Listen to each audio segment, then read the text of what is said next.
Hey everybody, what's up? Ray here again, and we are back in Planned Coaster in Fantasyland. I hope you like the time-lapse. Let's talk about what I've built. So as a very quick overview, I've built this facade basically from this little building here all the way over to here, although you can see this part is not entirely finished yet. So this first building here, well the first big building at least, is the entrance to the first flat ride of the park, which is Jester Dance.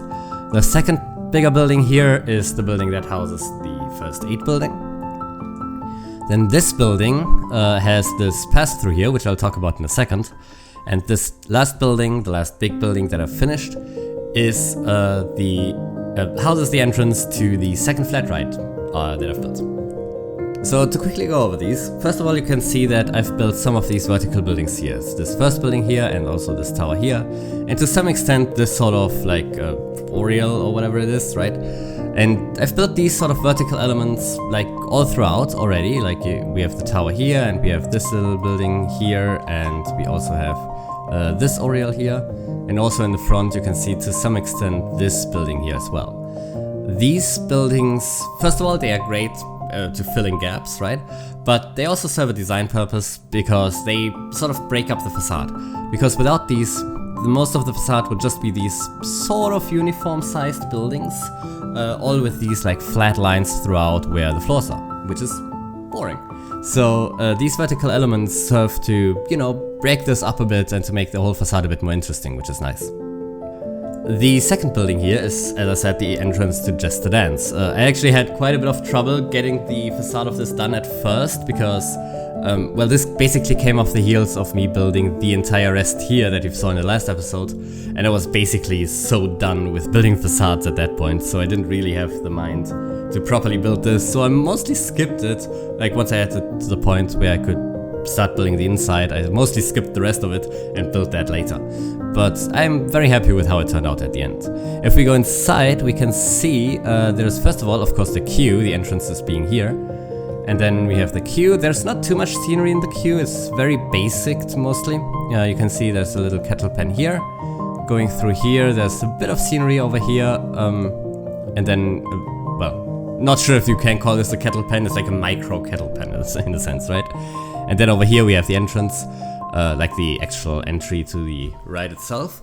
Again, the scenery is not that much, mostly because like this is supposedly like the first area that the park would have built, right? Like the entrance.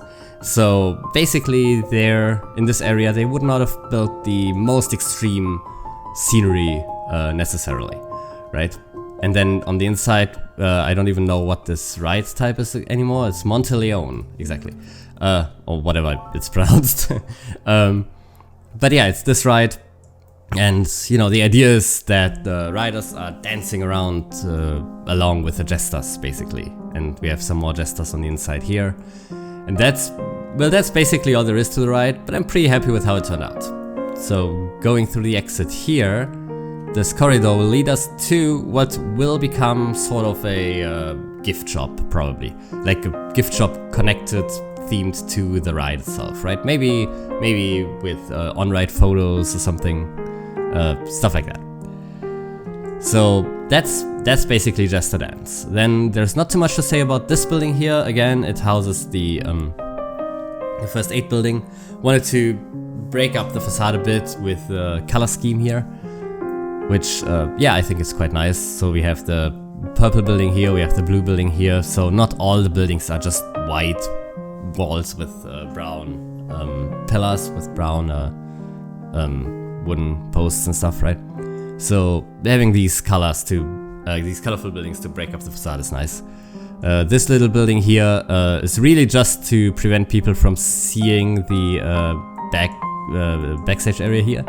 But I think it's also very nice because it creates a bit of depth, right? Or at least a bit of perceived depth. It's sort of a forced perspective thing, a little bit. It's also the same thing with that little building over there, this one. It's the same sort of idea. Then this building, this one is very nice. This building, it looks a bit weird, and that's intentional. Because the idea here is that originally the park ended over here, right? This was the backside of this building basically, and there was a bit of backstage area here, and that was it. That was the park. So this would have been just a normal building like the others, would have had an entrance, maybe a shop inside or something, doesn't really matter. But eventually the park expanded, and over here we will have the pirate area. You know, think of Pirates of the Caribbean, sort of with like Kraken, sea monsters, that sort of pirate fantasy sort of area, right? And they basically made a breakthrough here and created this corridor that will lead to the pirate area. And that's why this building looks a little bit off with this corridor that is not necessarily fits 100%, but it's good enough for the park, supposedly, right? And then, last but not least, we have this building here. The exterior is done, but the interior very much not. So this is Elaine's Potions, or rather the ride is Elaine's Potion Mixer. So the idea is this is Elaine's potion shop, as you can tell, and she sells potions in the shop, but she has to create them somewhere. And that is where this mixer comes into play, this crazy machine. And you're basically stepping into her potion mixing machine and taking that for a ride. So that's the theming there. Whoops, that was not the plan. So that's basically the theming there. The queue theming will reflect that, so this will basically be the shop itself, with a bit of a shop aisle in the middle, and then a countertop right here, and you'll basically go through the back door here into the backstage where you'll find the potion mixer. That's the whole idea of this ride, but again, the interior scenery still needs to be done. And then with this Oriole here, the tower here, I kind of skipped over that, there's not too much to talk about, it's a tower at the end of the day, right? These are, again, just these two simple vertical elements, and that's basically all that I've finished completely from here all the way to here. But I have built and planned this area as well. So you can see there's this this track right here, this train, right? that's the name. And basically the idea here is that this was added later, right? I want to give a bit of history to the park. So originally there would have been a flat ride here, but eventually that flat ride went into disrepair, and as the park grew, it became sensible to build like a transport ride. So they decided to replace this aging flat ride here with this train ride.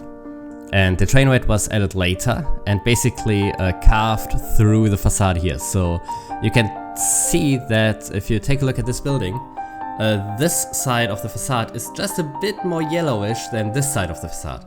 Because the idea is that this facade, this front here, is a lot older than this side, because this has been added later when the building was basically cut in half, and this was added to close off the building in a sense, right? So this building would have gone all the way to the end, to the edge of this building originally, but then it was basically one half was cut out to make space for the ride, and then all the scenery here, which again still has to be built, would have been added in along with the train ride here. But this is still very much unfinished. This is something for a future video, which I'm very excited about, because I have some ideas for the scenery here, which yeah, I really like the idea of. So yeah, I'm really excited to build that. However, before I will build that, I will focus on the paths here. So this is the next thing I want to do, because at the moment it's just the facades on an empty grass field, really, which is boring. I want people here, I want paths here. So that's what I'm going to build. You can see currently I've just routed the path around to get the people to the rides here. This was to basically keep the entrance free, so that I can freely build the paths here once I get started with that, and that's exactly what I want to do. So I want to get started on the paths here, and on the paths here there will be a carousel in the middle here, and then want to connect all the paths here, all the the flat rides there, and I want to add the whoops, if you go this side, there's gonna be a bit of a restaurant here and a gift shop over here. That's the plan here, and well, this side already has all the interiors in a sense, except for the scenery maybe, but these interiors still have to be completely built. This building here may actually lead to another flat ride or track ride. I have an idea there. You will see that in the next video if I do it. And yeah, that's basically that. Look at this, isn't this view amazing if I just take the camera and move it along this tower here? I like it. Anyway, that's basically that for the park. Thank you very much for watching. Don't forget to like, comment and subscribe, and see you next time. Goodbye.